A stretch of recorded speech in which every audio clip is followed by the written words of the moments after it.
저와 띠동갑이 넘는 나이 차이가 나는 사촌형이 90년대 후반에 겪었던 일입니다.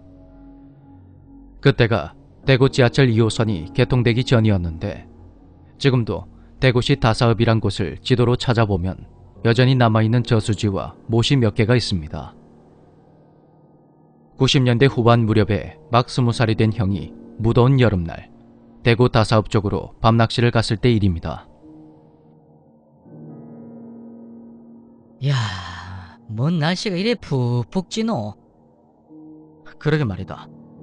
역시 데프리카 클라스가 장난이 아니네. 야, 우리 다 밤에 시원하게 낚시나 갈까? 시원하게 소주 빨면서 노가리 좀 까먹고 올까? 그래. 콜.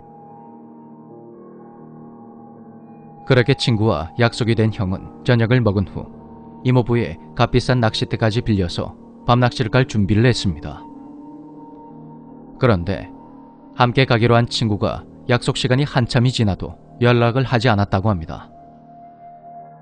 기다리다 지친 형은 친구에게 삐삐를 쳤고 잠시 후에 연락이 왔는데 친구가 여자친구와 싸워서 그녀를 달래주러 가야 한다며 약속을 미루자고 했답니다.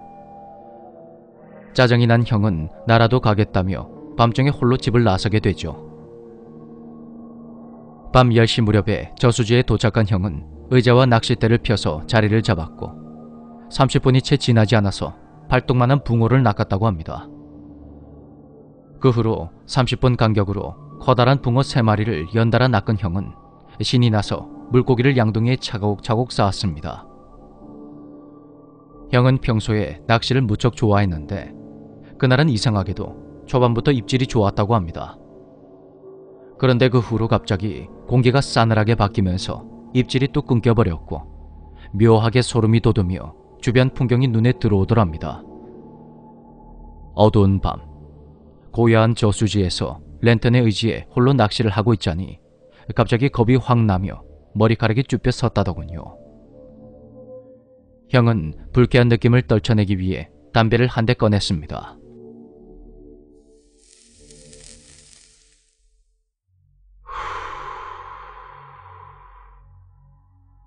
담배에 불을 붙여 연기를 후 하고 내뱉으며 저수지 쪽을 보는 순간 형은 그대로 얼어붙어 버렸습니다.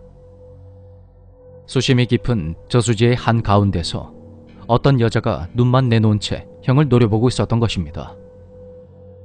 형이 그대로 굳은 상태로 이 시간에 사람이 왜 저기 서 있을까?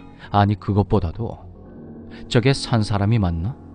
내가 꿈을 꾸고 있는 건가? 뭐 그런 별의별 생각이 다 들었다고 합니다.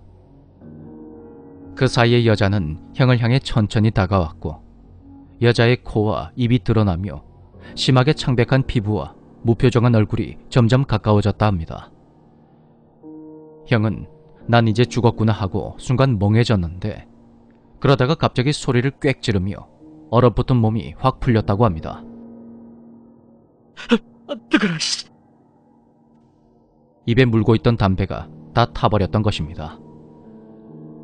그동안 형은 그 자리에서 숨도 제대로 쉬지 못한 채 여자와 눈만 맞추고 있었던 거죠. 형은 그제서야 뒤도 돌아보지 않고 뛰어가기 시작했습니다. 상황이 그쯤 되니 비싼 낚싯대며 팔뚝만한 붕어들은 생각조차 나지 않았다고 합니다. 굴러 떨어지다시피 해서 산을 내려간 형은 무릎에서 피가 줄줄 흐르는 것도 모르고 민가 쪽을 향해 미친 듯이 뛰어갔습니다. 잠시 후 형은 제일 먼저 눈에 들어온 집으로 가서 대문을 마구 두드리며 살려달라고 외쳤습니다. 그러자 아이, 총각, 꼭두 새벽에 무슨 일이고?